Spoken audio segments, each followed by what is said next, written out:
అందరికీ మరణత. ఈరోజు దేవుడు మనకు అనుగ్రహిస్తున్న శ్రేష్టమైన వాగ్దానము. ఆ చిన్నదాని చేయి పట్టి తలితా కుమి అని ఆమెతో చెప్పెను. ఆ మాటకు చిన్నదానా లెమ్మని నీతో చెప్పుచున్నానని అర్థము. He took her by the hand and said to her తలితా కోమ్, which means little girl I say to you get up. ఈ వాగ్దానము దేవుడు మనందరి ఎడల దీవించునుగాక. ప్రియులారా, చిన్న పాపని యేసుప్రభు వారు మరణ పడక మీద నుంచి లేవనెత్తారండి. గొప్ప అద్భుత కార్యము తన జీవితంలో చేసి ఉన్నారు.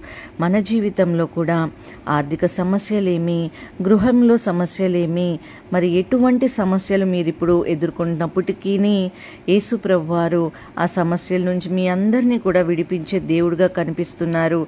ఆయనకు అసాధ్యమైంది ఏదీ లేదండి. ప్రార్థన చేసుకుందాం. సర్వోన్నతుడా, కృపగలిగిన తండ్రి, మమ్మల్ని అత్యంత మిక్కిలిగా ప్రేమిస్తున్న మా తండ్రి, మీకు స్తోత్రములయ్యా. యేసయ్యా, ఈ ప్రార్థనలో ఏకీభవిస్తున్న ప్రతి ఒక్కరిని కూడా నా ప్రభువారి ప్రార్థన ఆలకించండి. ఎన్నో సమస్యలతో మోకరించి ప్రార్థన చేస్తున్నారేమో. యేసయ్యా, చిన్నదానికి ఏ విధంగా అయితే విజయంను దయచేసి ఉన్నారో, ఇక్కడ ప్రేయర్లో ఏకీభవిస్తున్న ప్రతి ఒక్కరిని ప్రభువా మీరు దర్శించి ముట్టి ప్రభువా గొప్ప కార్యములు వారి జీవితంలో దయచేయమని నజరేడైన యేసుక్రీస్తు అతి పరిశుద్ధ నామములో అడుగుతున్నాం తండ్రి. ఆమేన్.